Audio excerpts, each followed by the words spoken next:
Hello everyone, am I audible?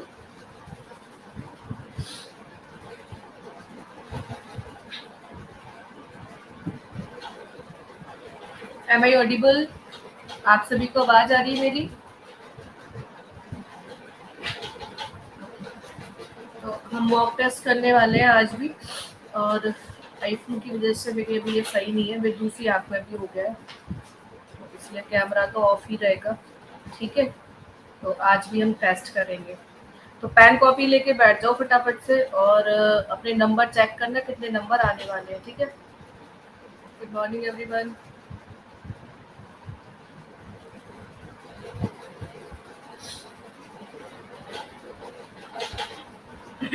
किसी को किसी चैप्टर में डाउट?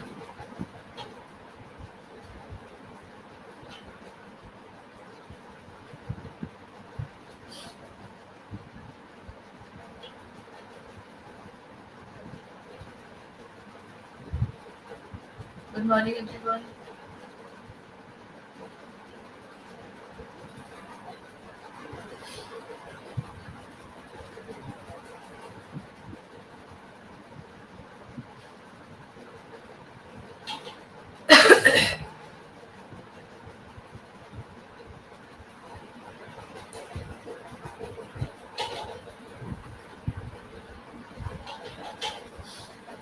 किसी को किसी चैप्टर में डाउट?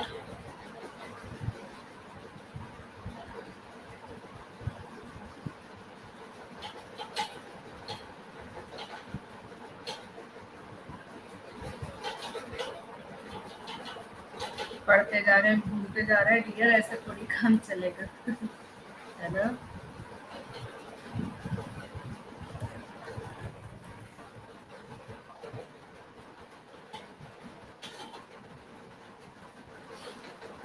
चलो शुरू करते हैं। ठीक है,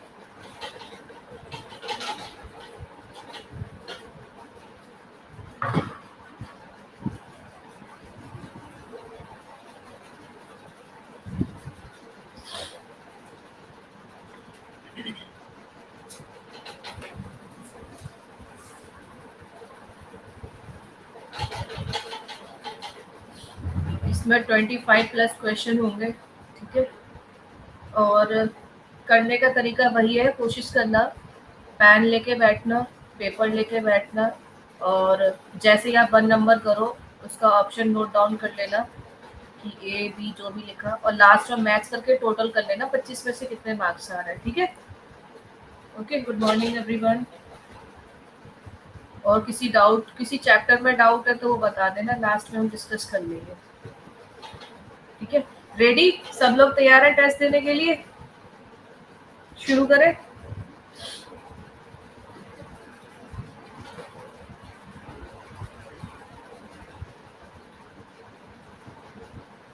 ओके फाइन, प्राइवेट कर देती हूँ 1 सेकंड चैट को, ताकि आपकी ऑर्डिनलिटी आपके साथ रहे। 1 मिनट। हाँ, बस। अरे नहीं यार, चलो प्राइवेट रहने देते हैं।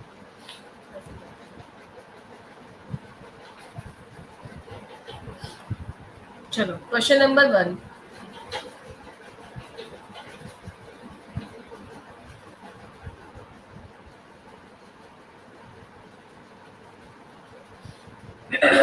Thank you for the, I will try. Antonym of the word enormous, और आपको वही जो टाइमर पे सेकंड लगा हुआ है उतना ही टाइम मिलेगा, उससे ज्यादा नहीं मिलेगा, तो उतने टाइम में प्लीज आंसर कर देना आप लोग। हाँ?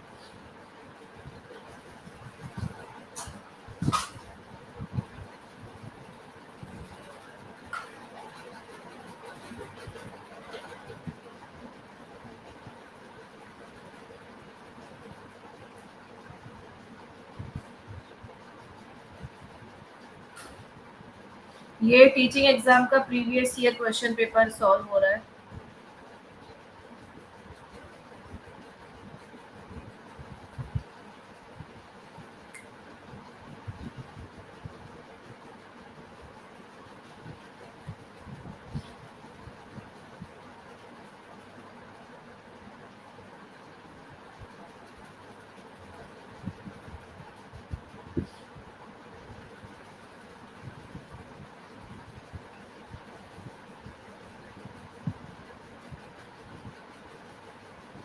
आपका एग्जाम आने वाला है, कोई किसी का देख के आंसर मत करना,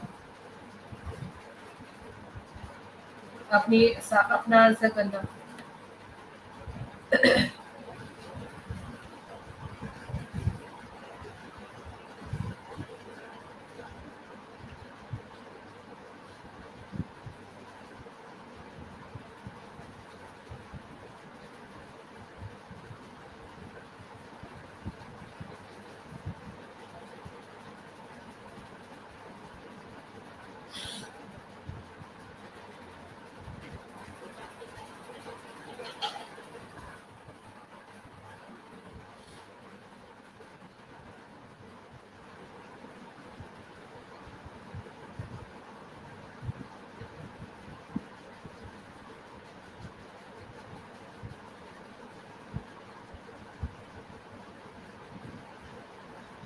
बैकग्राउंड नॉइज, हम तो कुछ कर ही नहीं रहे।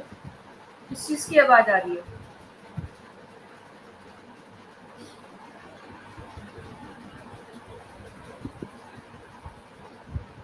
मेरी आईज पे सूजन है अभी, दोनों पे, दोनों हो गया। चलो क्वेश्चन नंबर 5 तक। फैन की आ रही थी, अभी ऑफ कर रहे हैं।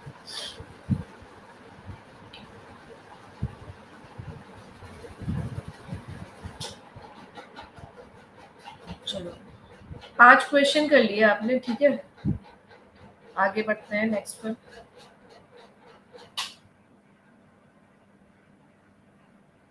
अभी ठीक है?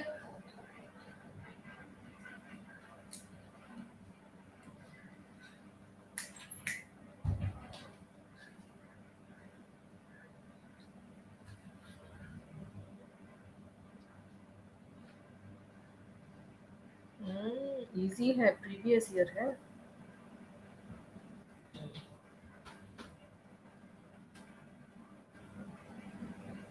क्वालिफाइंग नेचर में इसी हिसाब का आना चाहिए वैसे, पर आपको हर लेवल का करवा दिया है क्वेश्चन, हार्ड से हार्ड, इजी से इजी।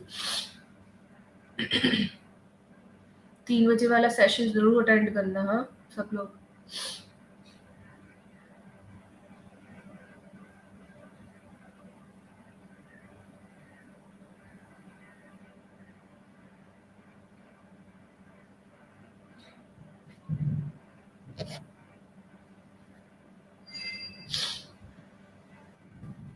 यहीं पर ऐप पर ही होगा 3 बजे। अब जिसने एमसीक्यू वाला बैच लिया होगा उस पे होगा। अभी भी 16 अगस्त को ऑफर चल रहा है, अगर किसी ने नई महापैक खरीदा तो खरीद सकता है बाई 515 लगा के। एमसीक्यू बैच चलता है, सम्मान का न्यू बैच, कल ही शुरू हुआ है 14 अगस्त को।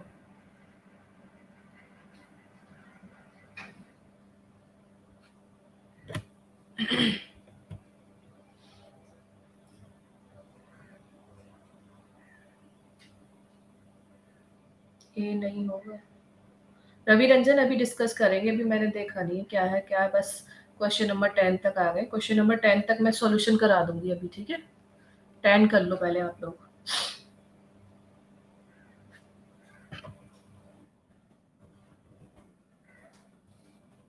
Good morning.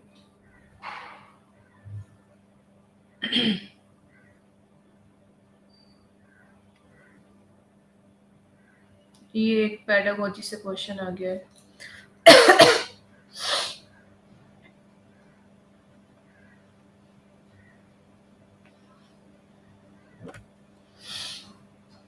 चलो अब मैं क्वेश्चन नंबर 1 पे आ रही हूँ और आप अपना चेक कर लेना कि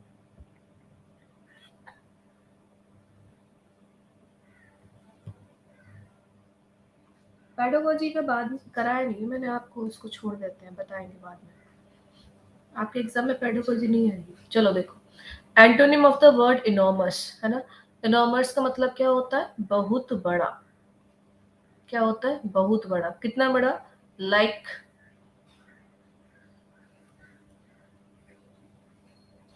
एलिफेंट के जैसा, बहुत ज्यादा बड़ा, अत्यधिक विशाल, उसको हम क्या कहते हैं? इनॉर्मस कहते हैं, ठीक है? ह्यूज का मतलब भी क्या होता है? बहुत बड़ा। यस, इसको हम जेंट भी कह सकते हैं, इसको हम जिजेंटिक भी कह सकते हैं, इसको हम कोलोसल भी कह सकते हैं, ठीक है। और ह्यूग का मतलब ही क्या होता है, बहुत ज्यादा बड़ा, या दूसरे शब्दों में हम क्या कह सकते हैं, एक्सट्रीमली लार्ज, बहुत ज्यादा बड़ा, ठीक है। कल कर लेंगे ट्रांसफॉर्मेशन की। बिग बिग का मतलब भी बड़ा होता है, पर ह्यूज का मतलब हो जाता है बहुत ज्यादा बड़ा, स्मॉल मतलब छोटा, इक्वल मतलब बराबर। तो राइट आंसर क्या था इसका, A. Next one, the word opposite to the word sore is. Sore का हमें ऑपोजिट बताना था, ठीक है। ऑपोजिट सोर का मतलब क्या होता है, खट्टा। तो इसका ऑपोजिट क्या बनेगा, वेल डन, मीठा, खट्टा मीठा, है ना, वेरी गुड। नेक्स्ट वन है, the word synonymous to the word gentle. Gentle का मतलब क्या होता है, विनम्र, या इसको हम क्या कह सकते हैं, पोलाइट, या इसको हम और क्या कह सकते हैं, हम्बल, ठीक है।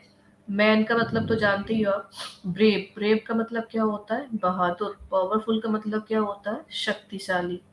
तो आंसर हमारे पास क्या बनेगा इसका, डी, ठीक है। D, kind. काइंड का मतलब क्या हो जाएगा, दयालु।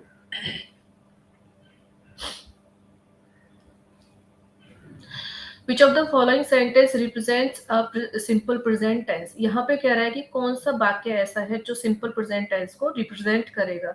तो किसी भी टेंस को पहचानने के लिए हमें वर्ब फॉर्म पता होनी चाहिए कि कौन से टेंस में कौन सी वर्ब यूज होती है। पहला सेंटेंस देखेंगे, he will go to the market. जब किसी भी वाक्य में विल के साथ वर्ब की फर्स्ट फॉर्म आती है, तो ये टेंस कौन सा बन जाता है, फ्यूचर इंडेफिनिट, या आप इसको क्या कह सकते हैं, सिंपल प्रेजेंट टेंस, ठीक है। सेकेंड है प्लेस। जब वर्ब की फर्स्ट फॉर्म के साथ एस और ई एस जुड़ जाता है, तो इसको सिंपल प्रेजेंट टेंस, या हम इसको क्या कह सकते हैं, present indefinite tense.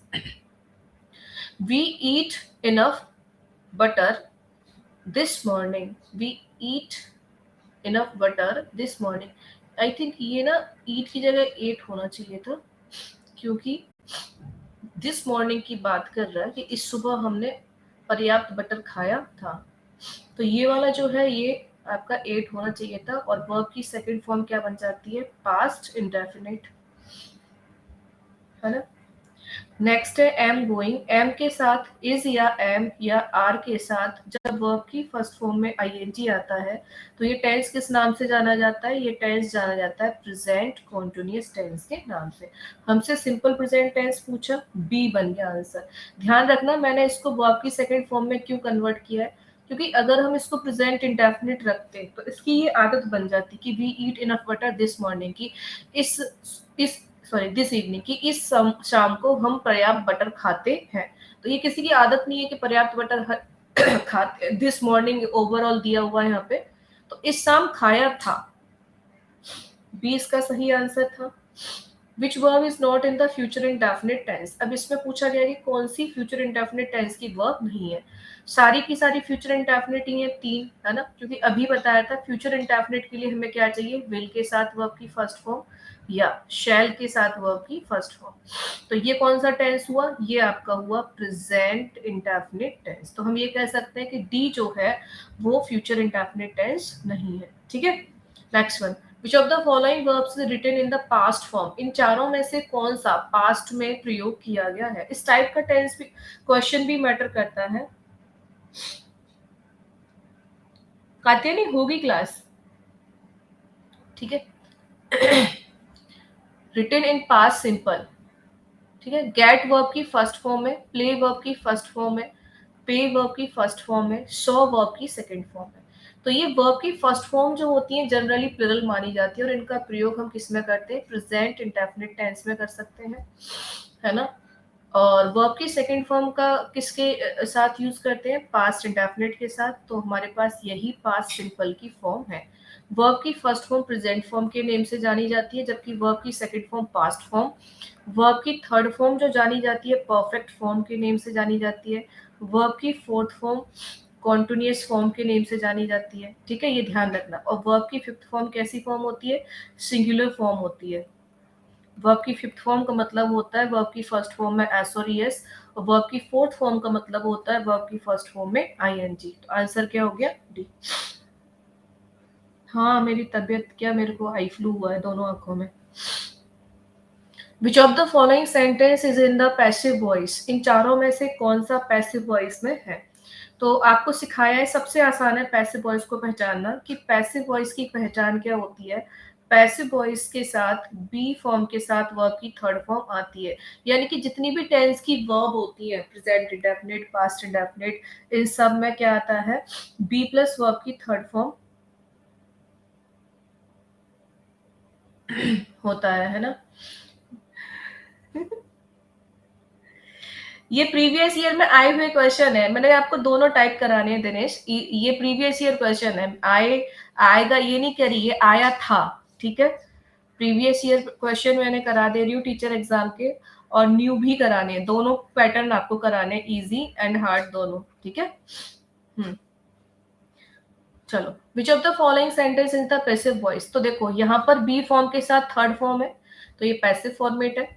They feed, ये वर्ब की फर्स्ट फॉर्म है, तो ये प्रेजेंट इंडेफिनिट टेंस है। अ जेली फिश स्टंग, ये पास्ट इंडेफिनिट टेंस है। वी विल नॉट एडमिट, ये फ्यूचर इंडेफिनिट टेंस है।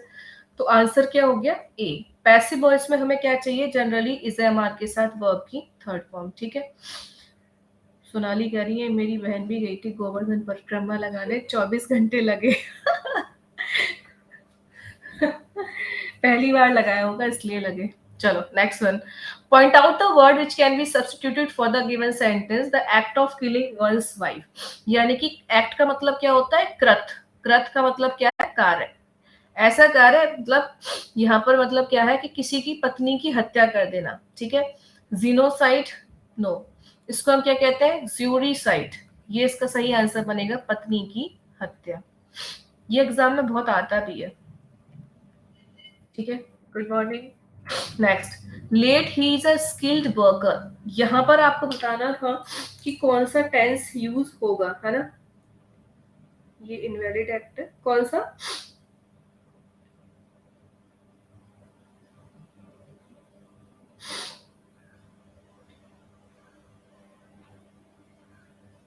कौन सा इनवैलिड एक्ट है? अच्छा, पत्नी की हत्या, हाँ।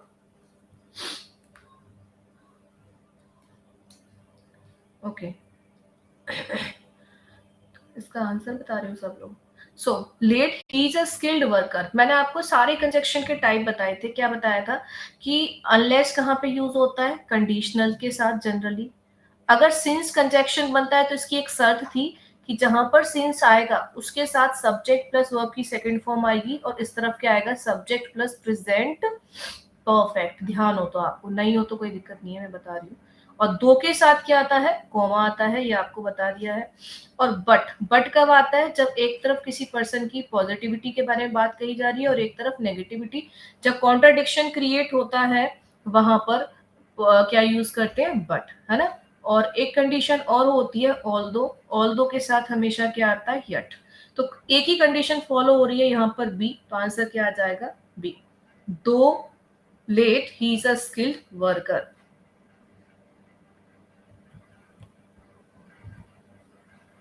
विच method is known as natural method? इसको आप स्किप करें क्योंकि ये आपके एग्जाम का हिस्सा नहीं है, ठीक है।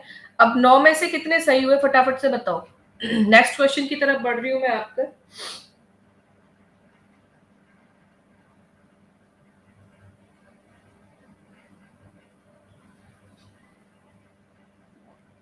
Seven, eight, all correct, well done, क्या बात है, बहुत बढ़िया।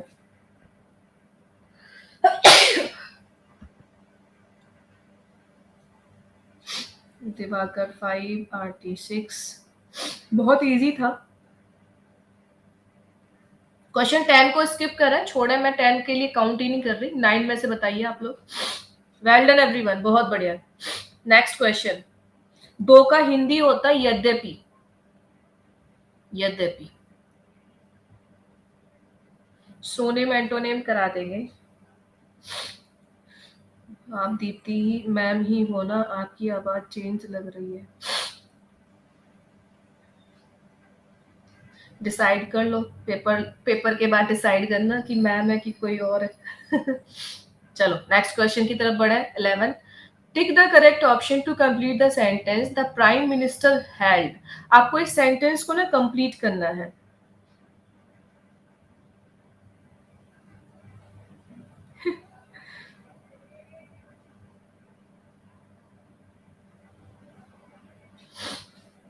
मतलब एक तो ये ट्रिक भी होती है कि मैडम कैमरा ऑन करके दिखाएं शक्ल को। चलो, आगे आंसर सभी का। The prime minister held a press conference eight airport, eight the airport.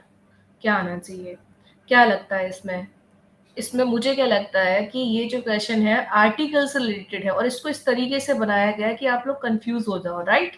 चलो, अगर आपने ध्यान दिया हो तो। अब 11 से नंबर काउंटिंग करनी है आपको, ठीक है? 20 पे आके रुकते हैं। Choose the antonym to the given word brutal. Brutal का एंटोनिम बताइए।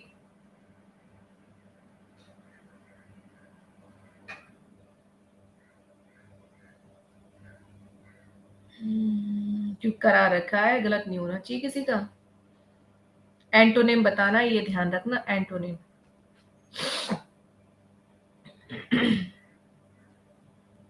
चलो, well done everyone. Durga, thank you. Choose the correct adjective of the following noun. Advice का एडजेक्टिव फॉर्म आपको बताना है। एडवाइस का एडजेक्टिव फॉर्म आपको बताना है।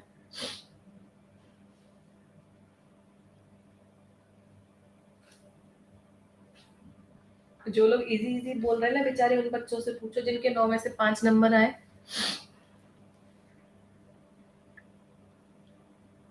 वैसे इजी था। चलो, कुछ लोग भूल गए, एडजेक्टिव की ट्रिक भूल गए, पढ़ाई नहीं किए। Choose the correct synonym of the word exile. Exile का सिनोनिम बताइए। 15 पे आकर रुकते हैं हम, ठीक है? और बताना 5 में से कितने सही हुए।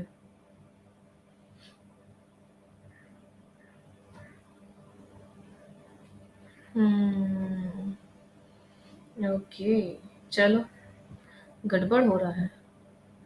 Mukesh ji, I will tell you, just wait for a minute. Exile का मतलब बताएंगे दुर्गा जी, ऐसे कैसे टेस्ट चल रहा है? हम बता देंगे, फिर क्या मजा टेस्ट का। One who rights stories and news for a newspaper. जब कंप्लीट हो जाएंगे 15 क्वेश्चन तब बताएंगे। One who rights stories and news for a newspaper.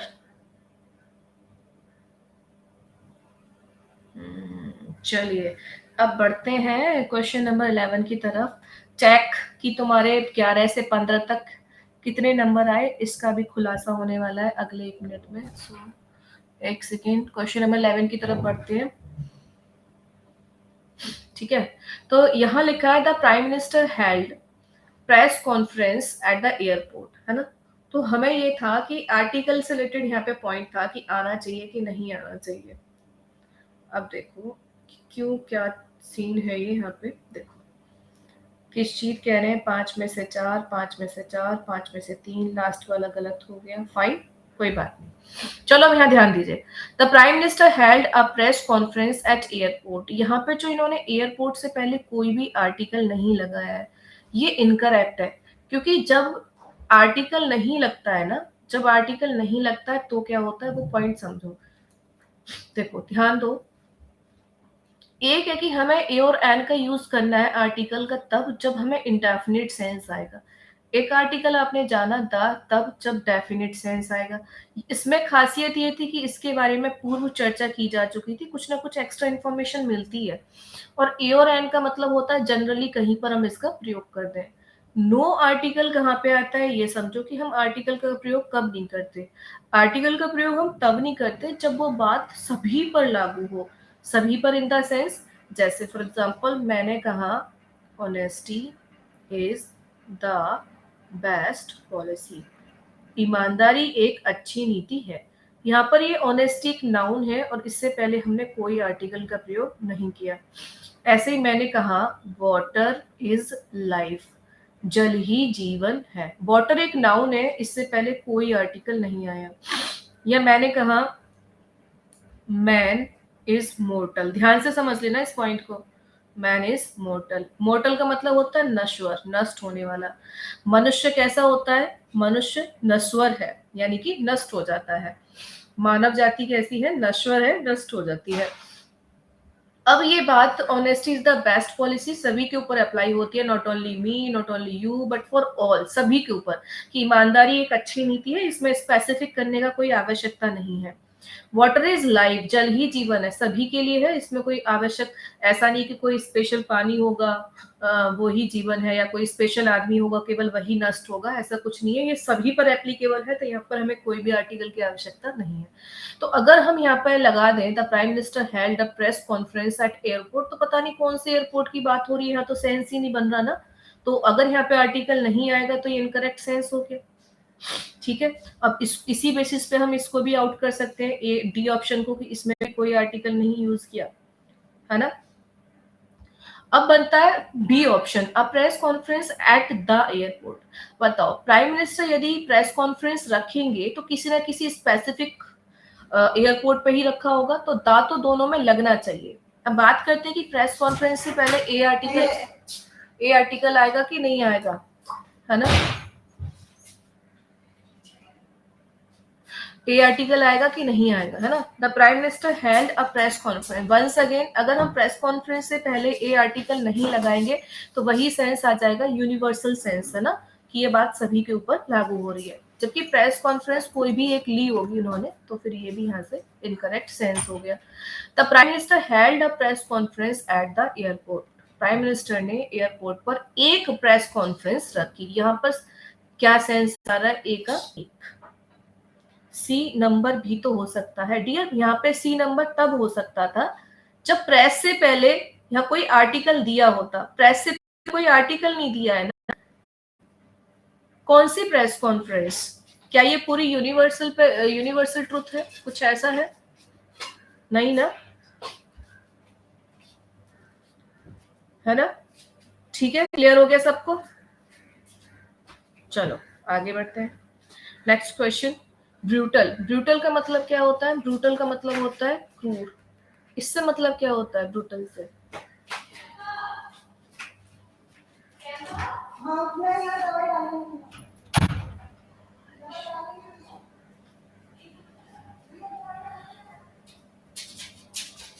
ठीक है, ब्रूटल का मतलब क्या होता है? क्रूर। क्रूर का मतलब क्या होता है? अमानवीय, अमानवीय कृत। अमानवीय का मतलब क्या होता है? जहां पे मानवता खत्म हो जाए, जहां पर इतने बुरी तरीके से माना जा रहा है कि मानवता खत्म हो गई, अंग को काट काट कर, निर्दयी। हाँ, तो इन ह्यूमन का मतलब अमानवीय होता है, क्रूरल का मतलब क्रूर होता है, बार्बर, बार्बरस का मतलब असभ्य होता है, असभ्य का मतलब भी वही कि इंसानियत खत्म हो गई, इतने बुरे तरीके से क्या कर दिया? हत्या कर दिया। तो ये तीनों के तीनों क्या है? ये ब्रूटल के तीनों क्या है? ये तो है स्नोनिम। और हमसे क्या पूछा है? हमसे पूछा है एंटोनिम। जेंटल का मतलब क्या होता है? विनम्र। और क्या मतलब होता है इसका? पोलाइट। और क्या होता है? हम्बल। आंसर क्या बनेगा? आंसर क्या बनेगा आपका?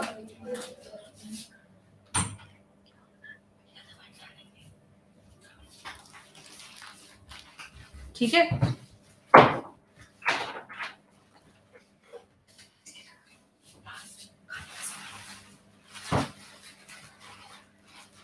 Next, advice. एडवाइस का आपको क्या बताना है? Choose the correct adjective of the following noun. Advice का मतलब क्या होता है? सलाह। ठीक है, एडवाइस का मतलब क्या होता है? सलाह। अब मैंने आपसे कहा कि यहाँ पे मैंने आपको दो चीजें सिखाई थी, तीन चार चीजें सिखाई, दो भी नहीं। एक तो नाउन की पहचान करना सिखाया, एडजेक्टिव की भी पहचान करना सिखाया, इवन एडवर्ब की भी पहचान करना सिखाया, और वर्ब की भी। जिन लोगों को याद नहीं है, एक बार मैं तुम्हें दोबारा से रिमाइंड दिलाना चाहती हूँ, क्योंकि काम आएगी पक्का। ध्यान दो, अगर किसी वर्ड के लास्ट में सीई आ रहा है तो वो नाउन होगा, टी वाई आ रहा है तो भी नाउन होगा, आई टी वाई आ रहा है तो भी नाउन होगा, ठीक है, आई ओ एन आ रहा है तो भी नाउन होगा, एन ई डबल एस आ रहा है तो भी नाउन होगा, एच डबल ओ डी आ रहा है तो भी नाउन होगा, एस एच आई पी अगर लास्ट में आ रहा है तो भी नाउन होगा, एम ई एन टी अगर लास्ट में आ रहा है तो भी क्या बनेगा? नाउन बनेगा। ठीक, अब एडजेक्टिव के पास पहुंच जाएंगे। देखो अपना माइंड डिस्टर्ब मत करो मुन्ना, एक सेकंड ध्यान से समझो चीजों को, है ना। एडजेक्टिव में देखिए, अगर किसी के लास्ट में क्या आ रहा है, ए आर आ रहा है तो भी एडजेक्टिव होगा, ए टी ई आ रहा है तो भी एडजेक्टिव होगा, है ना। अगर एन टी आ रहा है तो भी एडजेक्टिव होगा, ठीक है। अगर A B L E last में आ रहा है तो भी एडजेक्टिव होगा। अगर अकेला बाई आ रहा है तो भी एडजेक्टिव होगा, ठीक है। या आई सी आ रहा है जनरली तो भी एडजेक्टिव होता है, ठीक है। या एस ओ एम ई आता है तो भी एडजेक्टिव होता है लास्ट में। तो ये कुछ वर्ड आपको ध्यान रखने हैं, ठीक है। अब एडवर्ब पे चलते हैं। एडवर्ब का सिंपल एक फंडा है एल वाई। एल वाई अगर लग जाएगा तो क्या बन जाएगा, एडजेक्टिव, सॉरी एडवर्ब। एडजेक्टिव के लास्ट में यदि एल वाई लग जाएगा तो क्या हो जाएगा, एडवर्ब। वर्ब का क्या होता है, वर्ब के लास्ट में जनरली ईडी हम लगा सकते हैं, लास्ट में एफ वाई लगा सकते हैं, एंड शुरुआत में अगर ई एन मिल रहा है इन स्टार्टिंग तो भी क्या होगी, ये वर्ब होगी, ठीक है। अब एक दो एग्जांपल देख लो आप यहाँ पर ताकि आपको क्लियर हो जाए। और ये जो यहाँ लिखा हुआ है देखो, अगर किसी के लास्ट में ई आर आ रहा है या ओ आर आ रहा है तो ये नाउन बनेगा, लेकिन पर्सन बनेगा। नाउन की फॉर्म में कौन बनेगा, पर्सन बनेगा। अब देखो, एडवाइजर कौन होना चाहिए, पर्सन होना चाहिए ना, तो ये एलिमिनेट हो गया। एडवाइजरी एलिमिनेट हो गया। अब जिसके लास्ट में एस ई आता है वो भी क्या होती है, वर्ब होती है। तो इसके लास्ट में एस ई आ रहा है, ये क्या हो गई, वर्ब हो गई। इसके लास्ट में सी ई आ रहा है, इसका पार्ट्स ऑफ स्पीच क्या हो गया, नाउन हो गया। अब ए बी एल ई के लास्ट में क्या आ रहा है, सॉरी इसके लास्ट में क्या आ रहा है, ए बी एल ई, तो इसका पार्ट्स ऑफ स्पीच क्या बनेगा, इसका पार्ट्स ऑफ स्पीच क्या बनेगा, एडजेक्टिव, ठीक है। क्या बनेगा, एडजेक्टिव। क्लियर होगा, क्लियर हुआ सबको। एक क्वेश्चन दूं मैं आपको,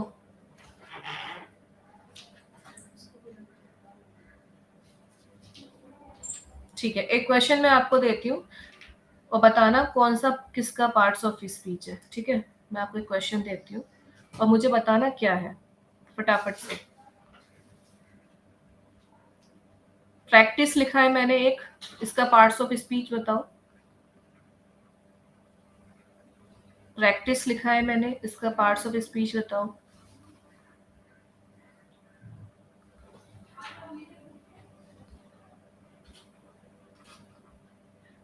इसका parts of A I A R, triangular, इसका पार्ट्स ऑफ स्पीच बताओ।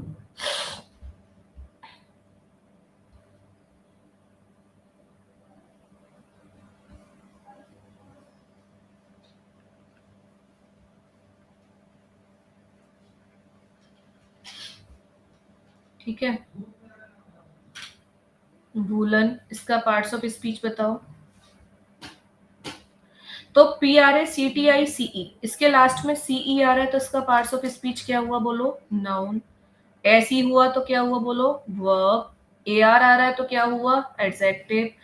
ई एन आ रहा है तो क्या बनाया हमने यहाँ पे, एडजेक्टिव। हो गया, ठीक है। अब देखो वर्ब का मैं दिखाती हूँ। E N L A R G E, इसका पार्ट्स ऑफ स्पीच क्या बनेगा। और G O L D E N, golden का पार्ट्स ऑफ स्पीच क्या बनेगा बताओ। I N T E double L I G E N C E, intelligence का parts of speech क्या बनेगा, I N T E double L E G E N T, intelligent का parts of speech क्या बनेगा। हम्म, तो इसके large के शुरू में ई एन आ रहा है तो इसका पार्ट्स ऑफ स्पीच क्या हुआ, वर्ब। गोल्ड के लास्ट में ई एन आ रहा है, इसका पार्ट्स ऑफ स्पीच क्या हुआ, एडजेक्टिव। इंटेलिजेंस के लास्ट में सी ई आ रहा है, पार्ट्स ऑफ स्पीच क्या हुआ, नाउन। इंटेलिजेंट के लास्ट में एन टी आ रहा है, पार्ट्स ऑफ स्पीच क्या हुआ, एडजेक्टिव। ठीक, अब देखो एक और चीज। अब मैंने लिखा क्वालिफाई, बताओ क्या होना चाहिए, इकोनॉमिक, बताओ क्या होना चाहिए फटाफट से। S U double N Y, बताओ क्या होना चाहिए।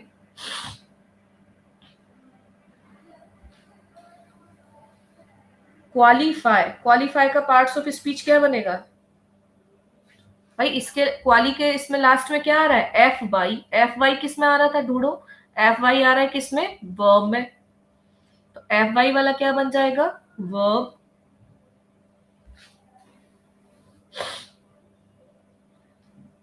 इकोनॉमिक, इकोनॉमिक क्या बनेगा? IC लास्ट में आ रहा है तो यस, वेल डन, इकोनॉमिक हो जाएगा। या AL भी आ जाए ना, AL तो भी एडजेक्टिव ही बनता है, ध्यान रखना। अब सनी के लास्ट में केवल वाई लग रहा है तो क्या बन जाएगा बताओ? सनी के लास्ट में केवल वाई लग रहा है तो ये क्या बन जाएगा? एडजेक्टिव। और यही मैं लिख दूं BEAUTY, TY लग गया तो क्या बन जाएगा? TY लग जाएगा तो क्या बन जाएगा? TY लग जाएगा तो बन जाएगा नाउन। ठीक है, क्या बन जाएगा? नाउन। क्लियर हो गया? जैसे, चलो नेक्स्ट क्वेश्चन है एग्जाइल। एग्जाइल का मतलब होता है देश निकाला, किसी को देश से निष्कासित कर देना या बैन कर देना। एग्जाइल का मतलब क्या होता है? देश निकाला। इसको हम आउस्ट भी कहते हैं, देश निकाला या किसी को क्या कर देना? बैन कर देना। तो ये बैनिशमेंट नाउन बना दिया। बैन शब्द आपने सबने सुना होगा, बैन। बस इसमें क्या किया देखो, इस पार्ट्स ऑफ स्पीच को देखो ध्यान से, बैनिशमेंट को ध्यान से देखो। BAN बैन शब्द है, ISH लग के एडजेक्टिव बनता है, फिर इसमें MENT लगा दिया तो इसका पार्ट्स ऑफ स्पीच क्या बन गया? नाउन। जब कभी भी आपको ISH मिल जाए तब भी एडजेक्टिव ही बनता है, ये ध्यान रखना है ना। जैसे फुलिश, फूल से हमने क्या बनाया? फुलिश। रेड से हमने क्या बनाया? रेडिश। तो ये क्या होते हैं? एडजेक्टिव ही फॉर्म होते हैं। और MENT लग के क्या बनता है? नाउन। तो ओरिजिनल वर्ड बैन था, बैन का मतलब निष्कासित, एग्जाइल का मतलब भी निष्कासित कर देना। एग्जिट का मतलब होता है बाहर जाना। ठीक है, तो ये नहीं बनता इसका आंसर, ये तो सब जानते हैं आप। चलो next question. One who rights stories and news for a newspaper. एक ऐसा व्यक्ति जो कहानियां लिखता है, न्यूज़पेपर के लिए लिखता है, वो कौन होता है? पत्रकार, एक तरीके से। तो करस्पॉन्डेंट का मतलब कौन होता है? पत्रकार। चलो आइए नेक्स्ट वन। 16 क्वेश्चन करो और नोट डाउन करो कितने सही होंगे, 16 से लेके 20 तक। Point out the correct sentence of the following. इन चारों में से बताना है आपको कि कौन सा सही है।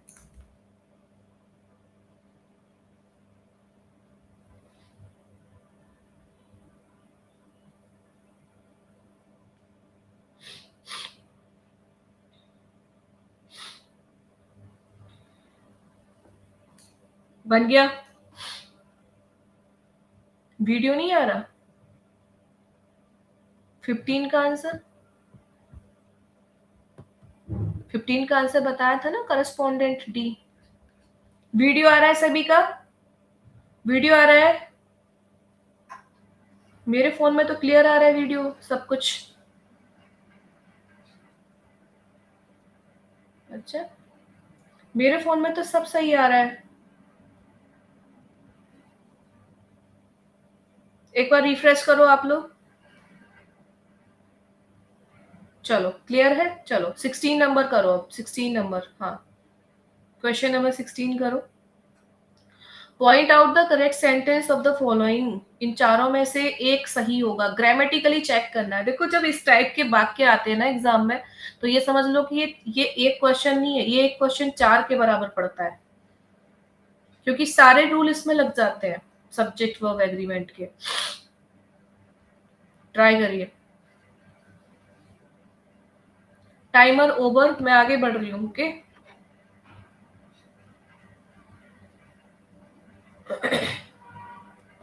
20 क्वेश्चन पैकेज आपको बताऊंगी।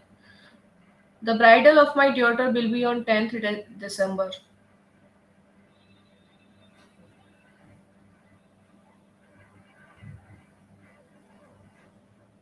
डियर दुर्गा, हमने EN शुरू में कहा है। अगर EN शुरू में होगा तो वर्ब बनेगा, और अगर EN लास्ट में होगा तो एडजेक्टिव बनेगा। ठीक है, ओके। अभी क्लियर करती हूँ, बस 1 मिनट रुको, 20 तक पहुंच जाओ तब क्लियर करते हो। ओके दुर्गा, क्वेश्चन नंबर 20 पे पहुंच के क्लियर करते हैं सारे। अभी टेस्ट करो। Structural grammar emphasize. Structural grammar वही होती है जो अभी आप मुझसे पढ़ते हो। मुझसे पढ़ते हो ना, ये स्ट्रक्चरल ग्रामर ही होती है। क्या क्या पढ़ते हो आप इसमें?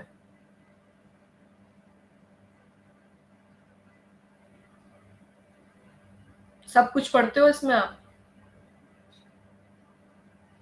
कोई बात नहीं दुर्गा, मैं एक बार और एक्सप्लेन कर दूंगी, no issue. Very well done, सब पढ़ते हो ना आप हमसे। Point out the sentence in passive voice.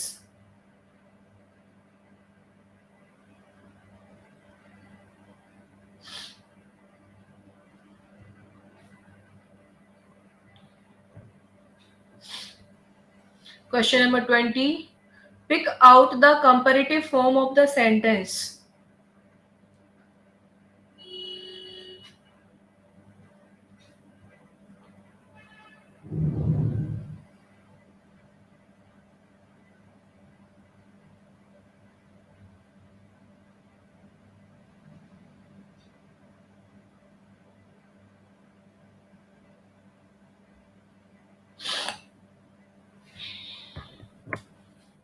चलो आगे आंसर,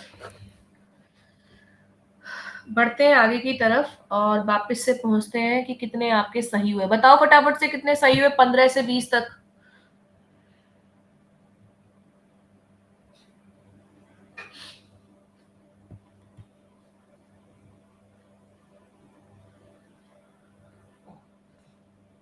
किसी के विपुल 2 रह गए आपके।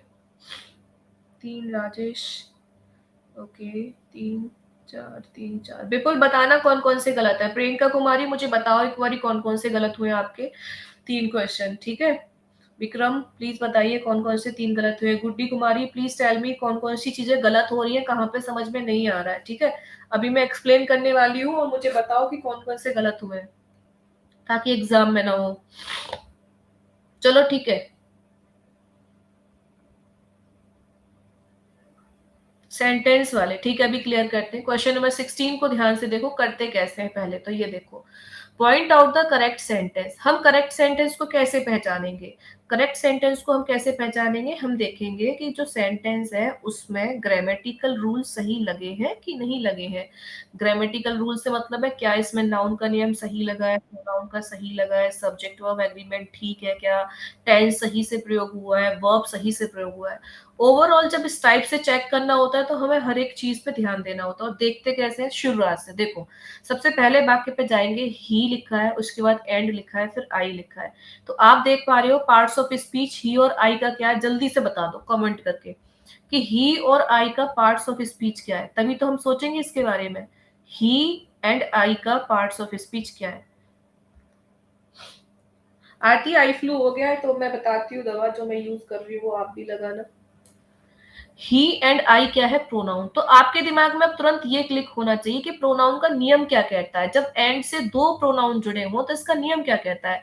इसका नियम ये कहता है जब एंड से एक से अधिक प्रोनाउन जुड़े होंगे तो वर्ब कैसी आएगी, हमेशा प्लुरल। वर्ब यहाँ कैसी दे दी, सिंगुलर। इसका मतलब ये कैसा हो गया, इनकरेक्ट सेंटेंस। यहाँ वॉज के प्लेस पे क्या होना चाहिए, he and I were very good friends once upon a time. किसी समय पर वो और मैं बहुत अच्छे दोस्त थे। क्वेश्चन नंबर 2, अब 2 में चलते हैं।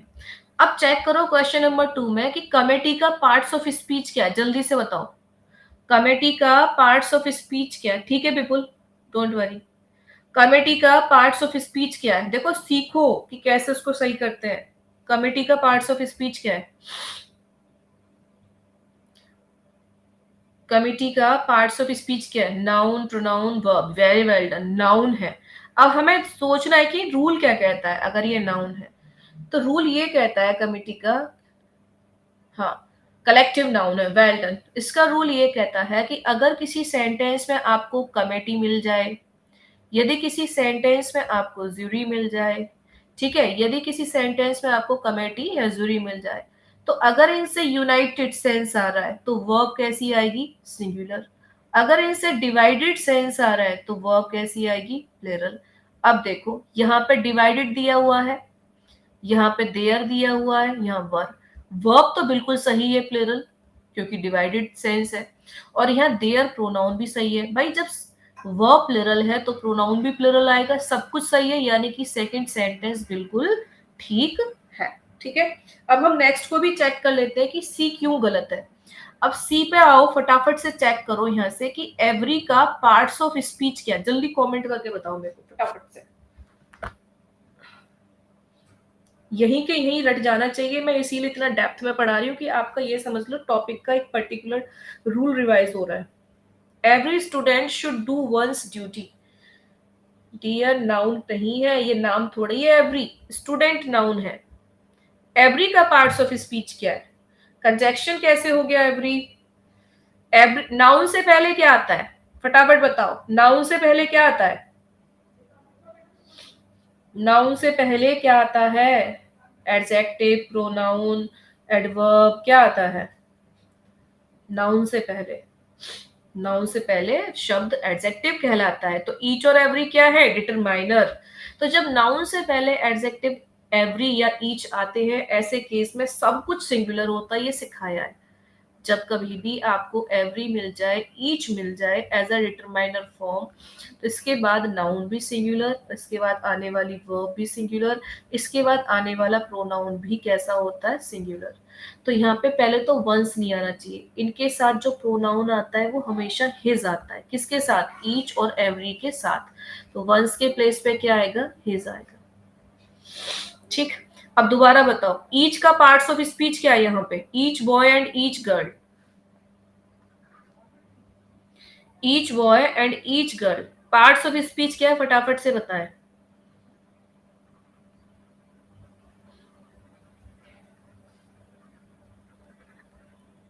डिटरमाइनर। तो ये रूल क्या कह रहा है कि ईच के बाद नाउन तो सिंगुलर ही आएगा, तो ईच के साथ वर्ब हमेशा ही सिंगुलर आते, चाहे भले ही इसको ऐसे क्यों ना जोड़ दिया हो, ईच के बाद एक नाउन दिया है, फिर एंड दिया है, फिर ईच के बाद एक नाउन दिया है, वर्ब हमेशा सिंगुलर आएगी। तो हैव के प्लेस पे क्या आना चाहिए था, हैज, और देयर के प्लेस पे बोलो क्या आना चाहिए, देयर के प्लेस पे हिज या हर, दोनों में से कोई भी प्रयोग कर सकते हैं। जनरली हिज और हर में से अगर बाद वाले ईच के बाद गर्ल दिया है तो हर को अप्रोप्रिएट मानते हैं, अगर यहाँ बॉय दिया होता तो हिज को अप्रोप्रिएट मानते हैं। तो ये आपको ध्यान रखना है, ठीक है। यहाँ पे वर्ब भी सिंगुलर और प्रोनाउन भी सिंगुलर, ठीक है। तो ये सी भी रॉन्ग, डी भी रॉन्ग, ए भी रॉन्ग, बी क्या था, बिल्कुल सही था। सारे रूल इसमें सब्जेक्ट वर्ब एग्रीमेंट के लग रहे थे। क्लियर हो गए सारे पॉइंट सबको। नेक्स्ट, मैम डी में डिवाइडेड कैसे, आरती उसमें स्पेशली लिखा है डिवाइडेड डियर, ये फिक्स है। डिवाइडेड अगर लिखा आगे वर्ब प्लूरल ही आएगी। The committee were divided in their decision, committee अपने निर्णय में सहमत नहीं थी, तो उसने खुद ही बोल दिया सहमत नहीं थी, है ना। तो डिवाइडेड खुद ही बोल दिया। मैम 2 दिन क्लास छूट गई है, मैम समझ नहीं आ रहा है। नहीं, ये तो मॉक टेस्ट है, इसका 2 दिन की क्लास से लेना देना नहीं है।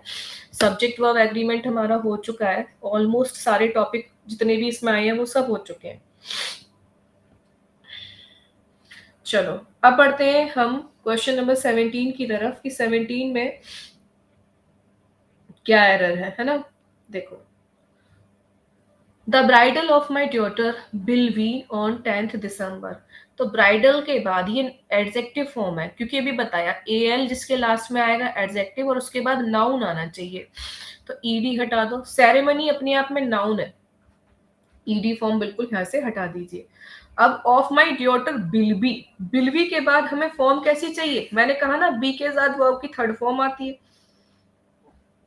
तो ये हट गया। आंसर क्या हुआ, C. The bridal ceremony of my daughter will be performed on 10th December. अगर डिवाइडेड नहीं होता तो सिंगुलर वर्ब आती definitely. Next one, structural grammar emphasize. Structural grammar किस पे इम्फेसाइज करती है, वर्ड ऑफ सेंटेंस, सेंटेंस के शब्द पर बिल्कुल करती है, सेंटेंस के फ्रेज पर बिल्कुल करती है, सेंटेंस ऑफ स्ट्रक्चर बिल्कुल करती है, ऑल ऑफ दीज यस। इसका आंसर क्या होगा, डी। क्योंकि अभी आपने देखा जहां पे मैंने 4 वाक्यों को एक्सप्लेन किया, ईच वाले केस में, एवरी वाले केस में, सब कुछ बताया, हर एक शब्द को समझाया, ग्रामर को समझाया, फ्रेज को समझाया, सब कुछ आपको समझाया। यही स्ट्रक्चरल ग्रामर होती है जहां हम हर एक शब्द पर एम्फेसाइज करते हैं कि कौन सा शब्द कैसा है और उसके साथ कैसी वर्ब आनी चाहिए, ठीक है, यही स्ट्रक्चरल ग्रामर होती है।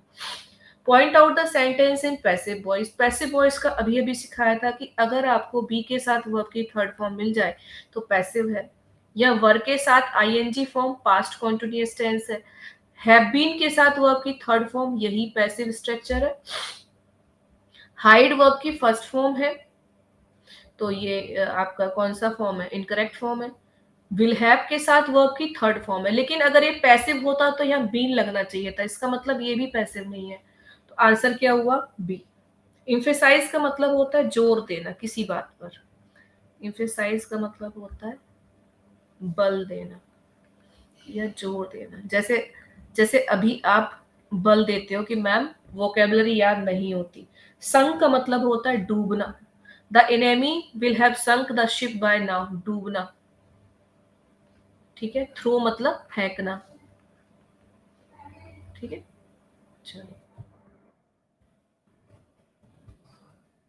ये स्ट्राइक का मतलब जानते हो, जो हड़ताल करते हैं वो बच्चे। He is wise, he is, अरे सॉरी यहाँ पे वो रह गया है, क्या करना है, कंपैरेटिव एज रह गया है। He is as wise as Solomon, वह इतना ही ईमानदार है जितना कि कौन, सोलेमन, है ना।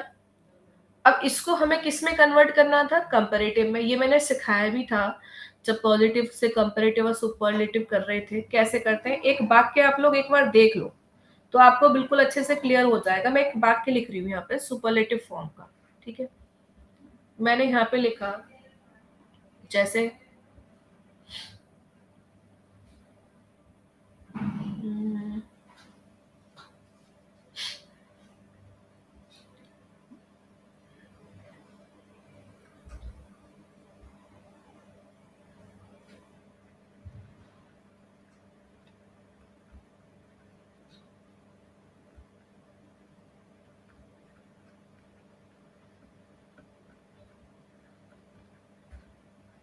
मैंने आपको बताया था कि जब हम सुपरलेटिव से कंपैरिजन करते हैं तो इन, ऑफ, अमंग का यूज करते हैं, तो इस बार हमने यहाँ पे इन का प्रयोग किया है, ठीक है। अब मान लो कि मुझे इसको किस में कन्वर्ट करना है, मुझे इसको पॉजिटिव या कंपैरेटिव में कन्वर्ट करना है। तो पॉजिटिव में लाने के लिए मुझे एज का प्रयोग करना होगा कि Mumbai is the most populated city in India. हम क्या लिखेंगे यहाँ पे, Mumbai is as populated as, है ना। मुंबई इज, या फिर सिंपली लिख सकते हैं इसको,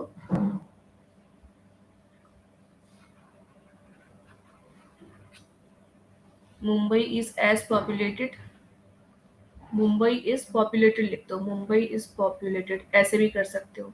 लेकिन कंपैरेटिव में जब हम जाएंगे इसको हम कैसे कर सकते हैं कि Mumbai is more populated, Mumbai is more populated than, more के साथ देन आता है, than any other city in India, ऐसे बनता है ये, एनी अदर के साथ। अगर इसको हमें ऑल अदर से बनाना है तो भी ऐसे ही बनेगा, मुंबई लिखा, Mumbai is more populated than all other cities in India, ठीक है। तो ये तरीका होता है। अब यहाँ से देखते हैं कि कैसे इसको हम कन्वर्ट करें कि he is as wise as Solomon, वह इतना ही, अच्छा, वह इतना ही ईमानदार है जितना कि वो, सोलेमन। देखो यहाँ से, यहाँ पर सुपरलेटिव फॉर्म लगी है, इसको तो हटा ही दो, यहाँ पर कंपैरेटिव है, यहाँ भी कंपैरेटिव है, यहाँ भी कंपैरेटिव है ना। तो सोलेमन इज, अच्छा दोनों ही एक जैसे बना दिए, सही है, इसको हटा दो। Solomon is wiser than he is, या Solomon is not wiser than he is. अब इन दोनों में चॉइस करो, फिर ए और बी में क्या चॉइस किया आपने,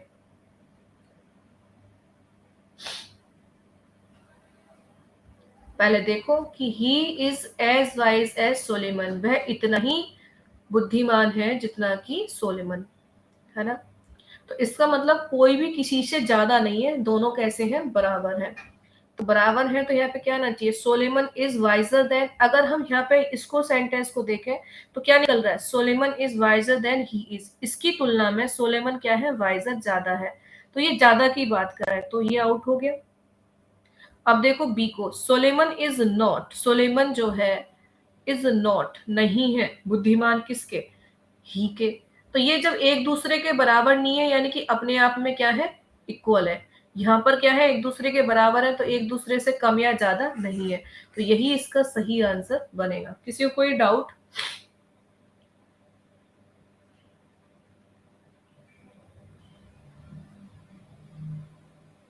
इस टाइप की एक क्लास करा दूं आपको, पॉजिटिव से कंपैरेटिव, कंपैरेटिव से सुपरलेटिव।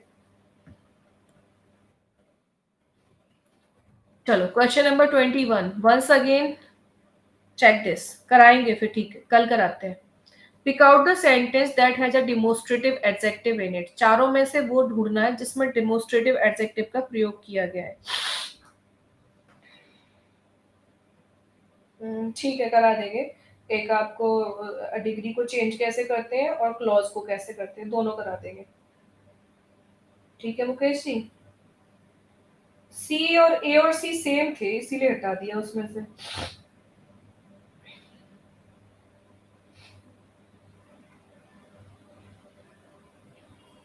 चलो 21 साथ ही समझाते हुए चलती हूँ, टाइम होने वाला है इसलिए। Pick out the sentence that has a demonstrative adjective. देखो अब यहाँ पे देखते हैं, ma'am exam point of view से इम्पोर्टेंट। रंजन जी ये ऑलरेडी आपका मॉक टेस्ट ही चल रहा है, इम्पोर्टेंट ही चल रहा है ना। और जब मैं आपको करा रही होती हूँ तब तुम लोग मेरे पीछे पड़ जाते हो। जब मैं कुछ आपको टॉपिक में लेके जाना चाहती हूँ, एक दो टॉपिक ऐसे जो आपके एग्जाम में काम आए, तुम पीछे पड़ जाते हो सारे। एमसीक्यूज एमसीक्यूज एमसीक्यूज करने में दिक्कत आ रही है, तो फिर आपको लग रहा है कि एक दो टॉपिक होने चाहिए।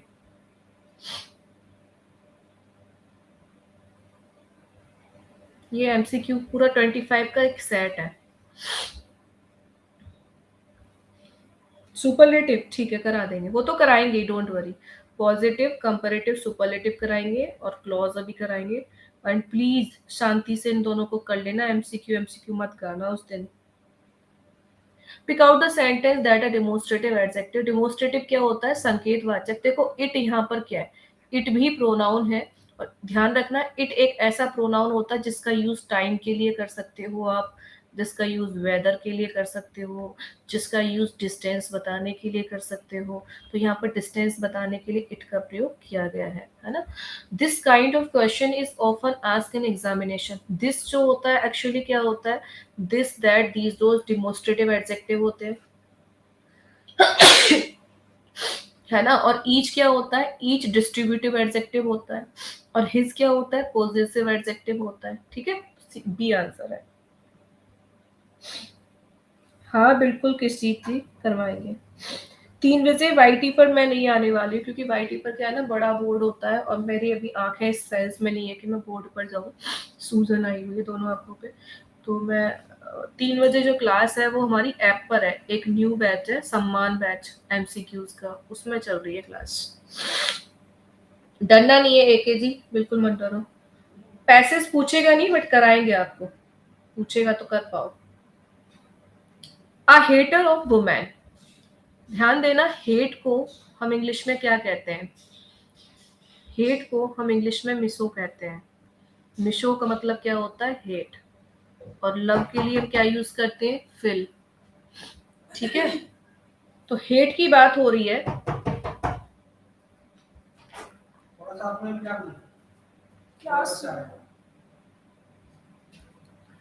थोड़ा ही डालना प्रीति, लगा के तो एंथ्रो, बाहर जाना पड़ेगा लेकिन मेरी तो क्लास हो रही है भैया, थोड़ा ही डालना। ह्यूमन, एंथ्रो का मतलब क्या होता है, ह्यूमन। और GYN का मतलब क्या होता है, बस बस बस, GYN का मतलब क्या होता है, विमेन होता है। ठीक है, अब देखो सारे वर्ड यहाँ से रट लेते हैं। और ST जिसके लास्ट में आता है जनरली, उसका मतलब क्या हो जाता है, स्पेशलिस्ट।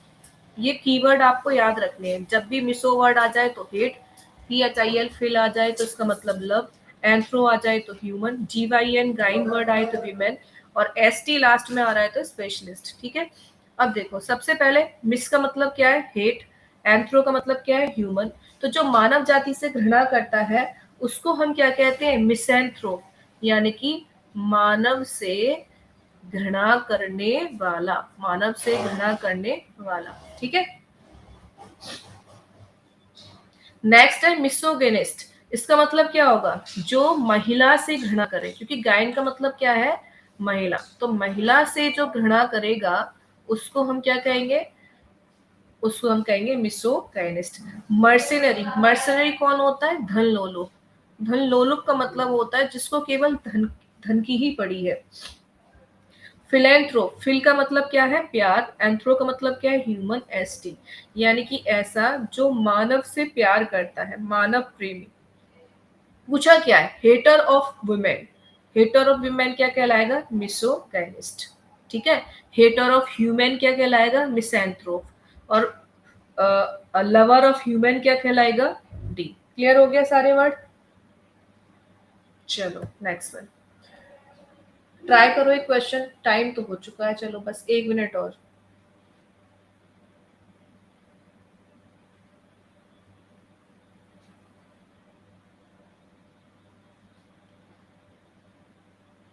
कोशिश करो जल्दी से।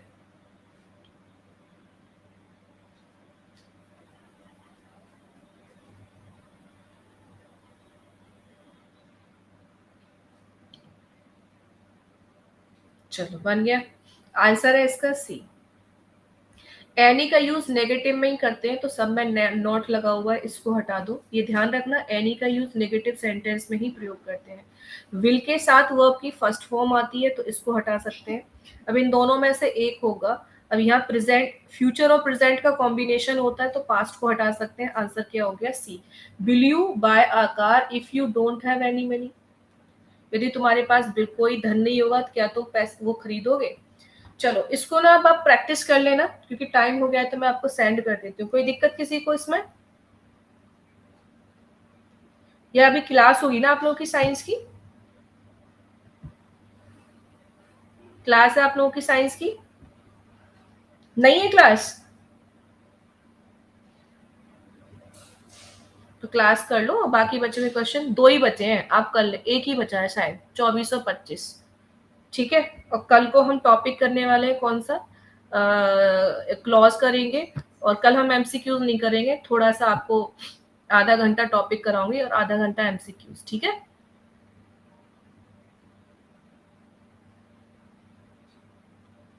आधा घंटा MCQs, आधा घंटा क्लास। ठीक है, डन। बस 1 मिनट रुक जाओ, ये सेंड कर देती हूँ आपको। प्रियंका मैम का है 10 से 11। ठीक है, मजा आया क्लास में। Subject verb agreement chapter revise कर लो, आपसे गलतियां हो रही हैं उसमें। प्रोनाउन चैप्टर रिवाइज कर लेना, तुमसे प्रोनाउन नाउन नहीं हो रहा, सब्जेक्ट वर्ब एग्रीमेंट रिवाइज कर लो। पैसेज पूछता नहीं है डियर विक्रम, बट मैं आपको करवा दूंगी, पूछता तो नहीं है बट करा देंगे आपको। ये रख लो अपने पास सब लोग।